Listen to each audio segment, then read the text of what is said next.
Hey guys, welcome back to She's At It Again. I'm Tanya, and today I'm going to show you how to make biscuits. This is going to go pretty quick. I'm going to set my oven for 450 degrees.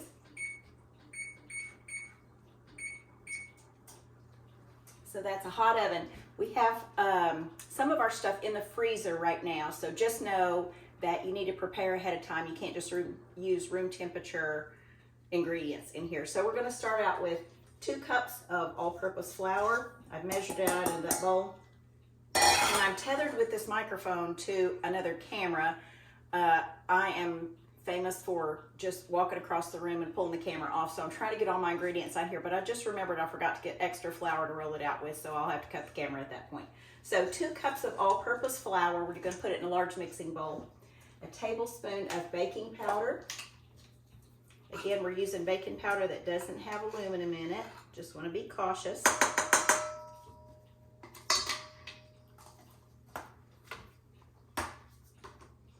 And as much as I'm always saying, don't use sugar, use honey. This recipe, you can get away with it. It's a tablespoon of sugar. It's really not that much. But notice this is not bleached white sugar.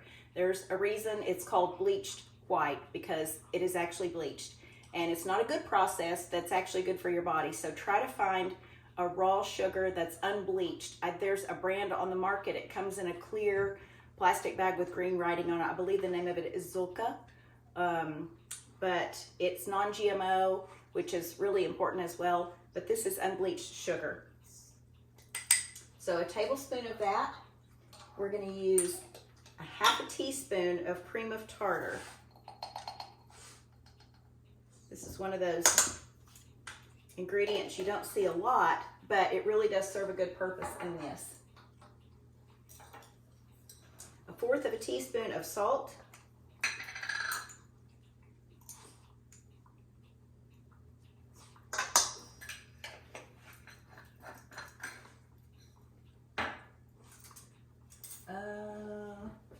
Let's see if I can reach this over here. Okay, 1/4 teaspoon of baking soda.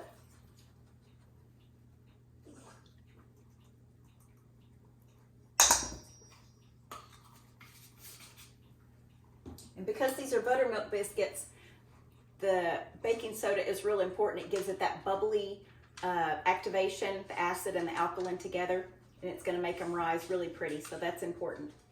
Okay, I sneaked away to get a fork to stir my ingredients with, and while I did it, I got my flour away. So just stir your dry ingredients together.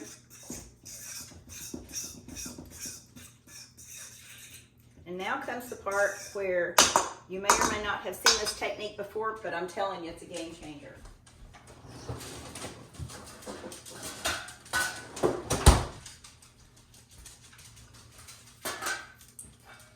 A box grater from the freezer. I had my butter in there too, but it's only been in there just a few minutes. I'm going to hold the butter with the parchment on it just to keep the heat from my hands from melting it. So I use I call it the regular size grater, not the really super fine side, but the regular size grater, and grate your butter straight into your flour. You're going to put 1 stick or a 1/2 cup of butter in there. About halfway through, take your fork and toss that flour around, get it coated, and continue on.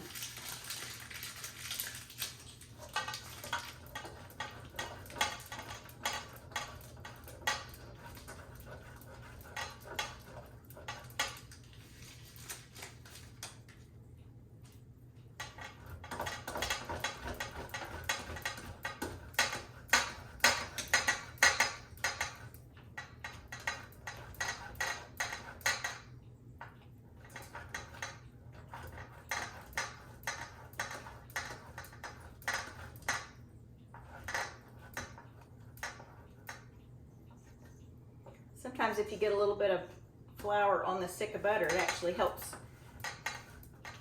get a better grip on it. Otherwise it starts sliding around. especially if your hands are warm and it starts melting the butter.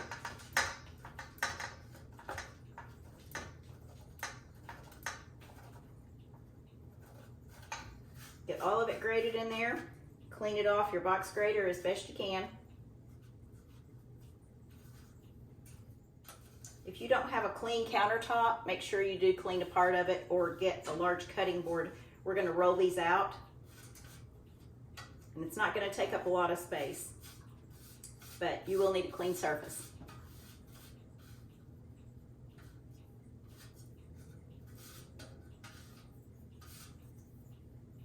These go together pretty quick, so once you set that oven temperature, by the time your oven preheats to that hot 450 degrees,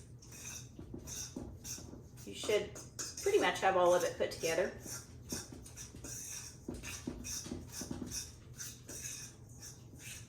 Okay, if you can see those crumbles in there, this is like the perfect consistency for having those little pockets of butter, and it's gonna just be marbled throughout there, and it just gives it the best texture. This really does work well. Otherwise, you're left with using a pastry blender or a couple of knives or a fork or something and chopping it all up. Trust me, that takes a long time. That's the way I did it forever, up until just, probably about a year ago, and I discovered this method. I'd hear people mention it every once in a while, and I finally thought to do that. One time when I was making biscuits, this works great with doing pie crust this way too, but pie pastry. And like I said, it is a game changer. It saves so much time. All right, we have our little bits of butter coated with the flour all around. Now we're gonna add to this a cup of buttermilk.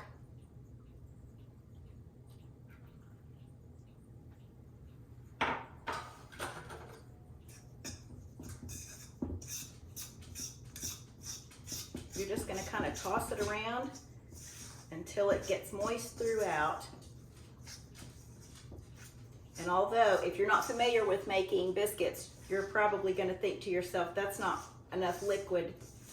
I'm gonna need to add some more, but if you just keep gently tossing it around, you're not kneading this at all. That will kind of ruin the texture. Keep it as cool as you can. Toss it around, and trust me, that's gonna be the right amount of liquid in there.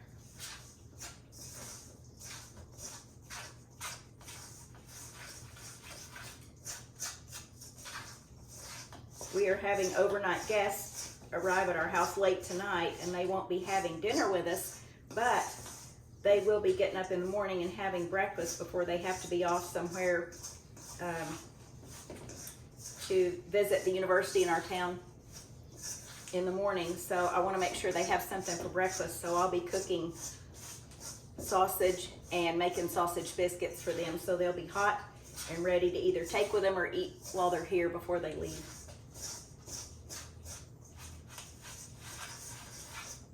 Okay, as you can see, it looks a little shaggy, but once we start pushing this together with our hands, it forms a really nice ball of dough.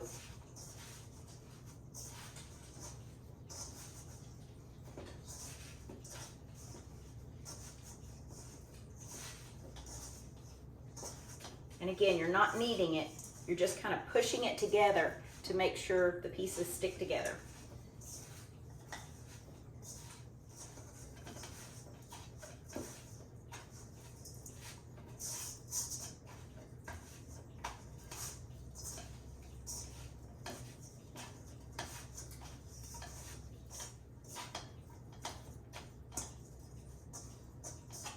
All right, see if we can get a good shot of that. See if you can see that. There we go.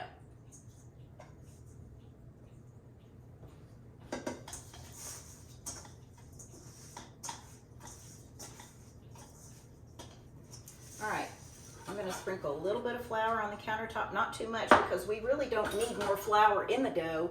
We just want it to keep from sticking to the countertop when we roll these out and cut them out. So I want to tell you about my biscuit cutter before I get it out, and you look at it and go, where did she get that? When I first got married, back in the early 80s, my grandmother made sure that I knew in order to cut biscuits out, you don't need a store-bought biscuit cutter. All you need is a small can of evaporated milk, and you're gonna set it on the burner and heat it up until the soldering makes the bottom of it fall off. Now this is after you've emptied the evaporated milk out of it, of course, already used the product, and taken the wrapper off the edge of it, the paper. So what you wind up with is a can like this. Let me make sure I'm getting a good shot of this. You wind up with a can that is sharp around the edge, not sharp enough to cut your finger, but see, both ends used to be like this, and it's actually soldered on. So you've got a hole in it as to let the air out when you push something down on dough. But I've got a nice sharp edge. Now look at the kind of wonkiness of the shape of that can. This has been used a long time, and it's my favorite. So it's not that big, but it's just perfect size for biscuits, especially if you want to make sausage and put on them. So that's the story of my biscuit cutter. It is old and well loved and well used. So pat this down just enough to the thickness that you want. If you like thin biscuits, roll them out thin. If you like thick biscuits, pat it to where it's just barely flattened out. Have your pan ready. I have a shiny stainless steel pan. These are some of my favorites. And they just fit about 12 biscuits in this pan to where they're barely touching. Now, if you know anything about biscuits, you want them barely touching because when they start baking, that means in order to rise, they're gonna have to go up. So they get a little bit taller, and they just have the most perfect edge to them, but the tops are crisp and buttery. Oh my goodness, the butter just comes through in this. It's so wonderful. All right, I'm gonna cut these out, and I try not to waste any dough, so I'm always pulling in the edge of it. So they're not completely round shaped. They're kind of, some of them are shaped like a tadpole, sorta. We'll get some round ones in there though. Just kind of turn the edge in. Now the edges, remember, don't have flour on them, so they stick to it. It sticks to itself pretty good. So we have 1, 2, 3, 4, 5, 6, 7, 8, 9, 10. We'll have 10. See those funky shaped ones? Those will be great. Kind of knock the excess flour off. And I kind of try to fit them in there like a puzzle.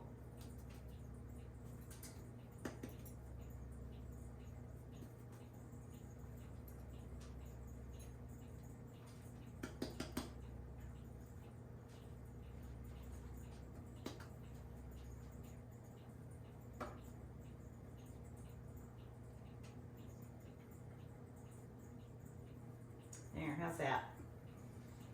There's our pan of biscuits. Pick up any pieces that are actually dough, stick them on there, and we'll clean this up with our bench scraper in a minute. And wash that. Okay, we'll wait for our oven to preheat.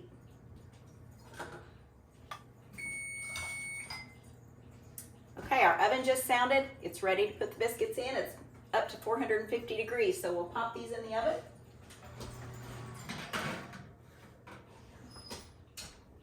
And we are going to set our timer for about 12 minutes.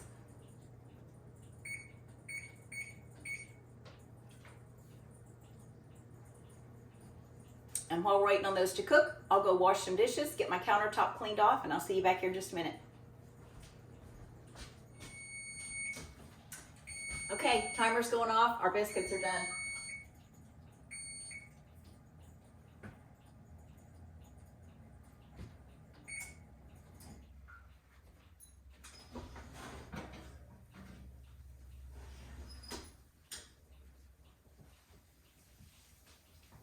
Here we go. I want to make sure I'm getting a good shot of that.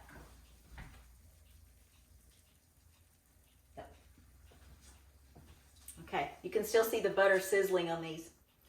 The tops are crunchy and flaky, They're so good. The inside is tender.